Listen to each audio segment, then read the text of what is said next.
הללו את שם אדוני, כי נשגב שמו לבדו, הודו על ארץ ושמיים, וירן קרן לעמו, תהילה לכל חסידיו, לבני ישראל המקרוב. הללויה, הללויה. עץ חיים היא למחזיק עמה, ותום דמה בראשה, תרחמה דרכי נועם, בכל נתיבותיה שלום. השיבנו אדוני אליך, ונשובה חדש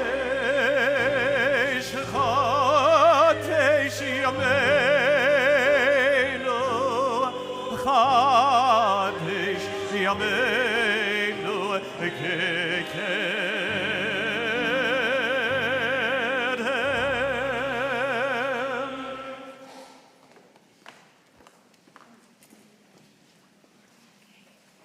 Be seated, please.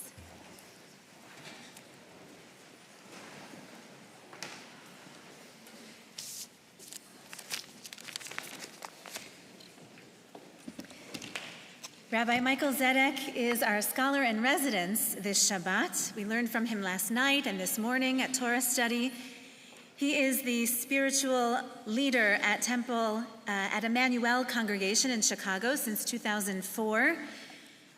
He is a dedicated community activist and scholar and teacher. He is the writer of many books, the winner of many awards, including being honored by the National Conference of Christians and Jews.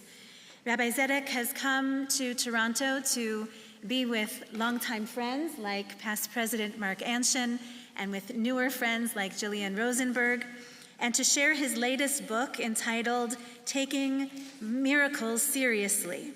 And it is a perfect book for this month of Elul as we prepare for the new year.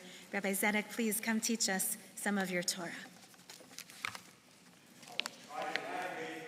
The candy, that's a lot of candy this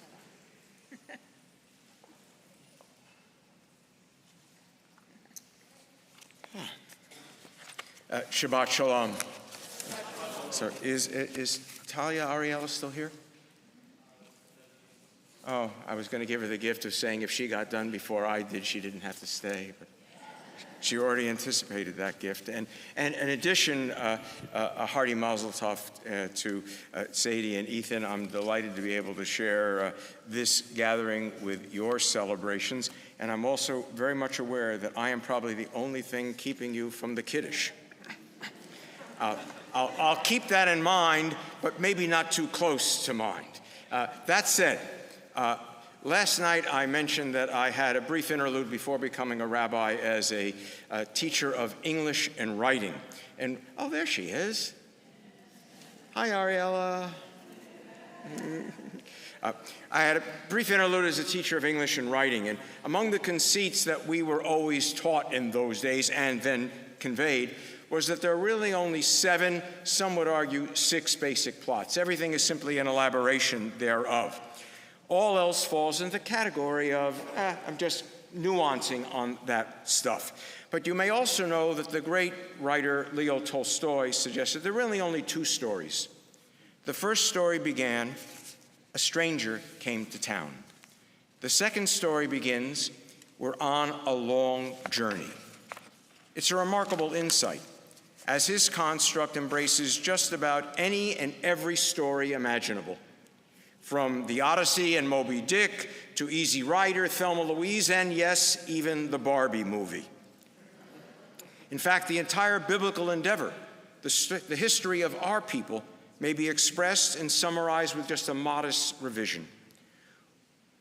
Not I, but we are on a long journey, and we are the strangers who come to town. As to those travels, it started with Abraham and Sarah, found its voice, a mission, our destiny, in the Exodus drama as that shaped our people and without doubt changed the world.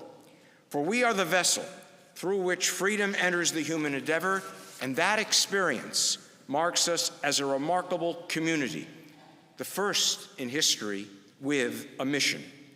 To clarify, the first people with a mission that did not insist we are superior to others or have a limitless license to conquer, despoil, or eliminate any others. Rather, we understand and embrace that mission. We are charged to be a light to the world, a holy people. Notice the indefinite article, incredible and incredibly important. A light, a holy nation, not the, as in an exclusive or only club. We have no monopoly. Others can and should join in that work. But to be part of the adventure of the Jewish people is to embrace the job description, which means not that we are better than others, rather we are called to be better than we are. But it is the other aspect of Tolstoy's insight that I want to direct our attention. For we are so often viewed as the strangers who come to town. Consider how we view or treat the stranger. For most, the concern runs to categories like suspicion and fear. Some suggest that the point of view is why the Torah instructs us, as I mentioned in Torah class, over and over again. You know the heart of the stranger, for you were strangers in the land of Egypt. After all, were that a natural or normative response, there would be no need to restate, to remind, as tradition tells us 36 times. More commonly, it is dangerous to be the stranger who comes to town. To use a less than high culture image, some may recall the old Clint Eastwood spaghetti westerns. Young people, ask the older folks. As the man with no name rides into town, the good folk are put on edge by this mysterious stranger, seemingly appearing out of nowhere. But there is always the female lead who will fall in love with the exotic newcomer. But it's all to no avail, for after all, at the end of the story, he's going to ride into the sunset and on to the next adventure. And the Jewish experience fits all too precisely in that formula. Or as someone offered, some praise me for being a Jew, some condemn me for being a Jew, but all think about it. So, with your indulgence, I would focus attention on a rapidly, your indulgence, I'm going to do it whether you want me to or not, right? On a rapidly, replicating virus, an ancient ailment we call anti-Semitism. Be it in the extremes from the political left or the right, it is loose in our world, including the most recent variant, the insistence that Israel has no right to exist. It is so always, especially at times of economic and social upheaval, at times like these. So this morning, I want to examine with you two issues. First, an exploration of some of the substance that provides the environment for this always present virus to replicate, to infect, and grow. After all, there have been and always will be those who hate us. After all, we are different, and some need to blame others for their disappointments, their failures, frustrations, and pain. It's never their fault. It must be some other. And we are a reliably convenient target at all times. Evidence be damned. I know what I know, and it must be the Jews. Listen closely. In the sight of fanatics, Jews can do nothing right. If they are rich, they are birds of prey. If they are poor, they are vermin. If they favor war, that is because they want to exploit the bloody feuds of Gentiles to profit. If they are anxious for peace, They are either instinctive cowards or traitors. If they give generously, and there are no more liberal givers than Jews, they are doing it for selfish purpose. If they don't give, then what would you expect of a Jew? If labor is oppressed by capital, the greed of the Jew is responsible. If labor revolts against capital, as it did in Russia, then the Jew is to blame for that also. If he lives in a strange land, he must be persecuted and pogromed out of it.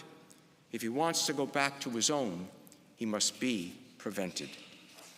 A perfect composition when then British Prime Minister David Lloyd George presented it more than 100 years ago. Its currency attests to the remarkable tenacity of this disease to resist any and all immunization. In brief, there will always be those who hate us, and that hatred is independent of anything we do or don't do. Rather, it is a function of who we are and what our presence in the world meant and continues to mean. And with that in mind, I want to share what I consider the most cogent and forthright analysis of why we are targeted.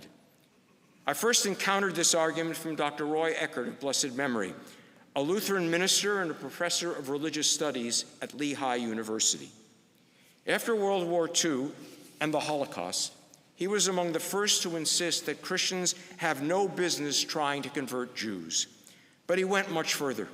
He recalls growing up with the certainty that Christianity is superior to Judaism. After all, from the perspective of Christianity, one is born a pagan. You become a Christian. Then he asserts that one is simply born a Jew. He follows that argument with the notion that a matter of commitment is clearly superior to an accident of birth. However, Hitler came along and taught him a very powerful lesson, he says. How did he know that Israel of the flesh, that's his name for our people, would be his mortal enemy? His response is that Moses lives in us. The story of freedom breathes through us. No doubt, that is why every dictatorship, without exception, every dictatorship has persecuted our people. If one wishes to take away freedom, then one must isolate and, in Hitler's mind, eliminate the living embodiment of liberty. But among the reasons I admire Eckert so fully is he pushes the argument. Specifically, if Israel of the flesh is the mortal enemy of Hitler, one he knew he had to eliminate, would that not also be true of Israel of the Spirit, his name for Christians? And yes, many Christians died in the concentration camps for the courage of their convictions. But he points out that one can always stop being Israel of the Spirit. One can't stop being Israel of the flesh. Further, it is impossible to say for any Christian to suggest that Jesus would not have gone to the concentration camps to relieve the suffering there. But even had he not wished to go, he would have been sent, for he was a Jew too. But what is the sermon in this discussion? I'm getting close to the end. I don't want us to be Jews because others hate us. I've never been convinced by Dr. Emil Fackenheim's 614th commandment, thou shalt not grant Hitler posthumous victories. No, we need this adventure because it is the oldest and newest story in the world. We need this adventure because it offers deep roots and strong wings. We need this adventure because our broken world needs our courage, convictions, and action to move ever closer toward healing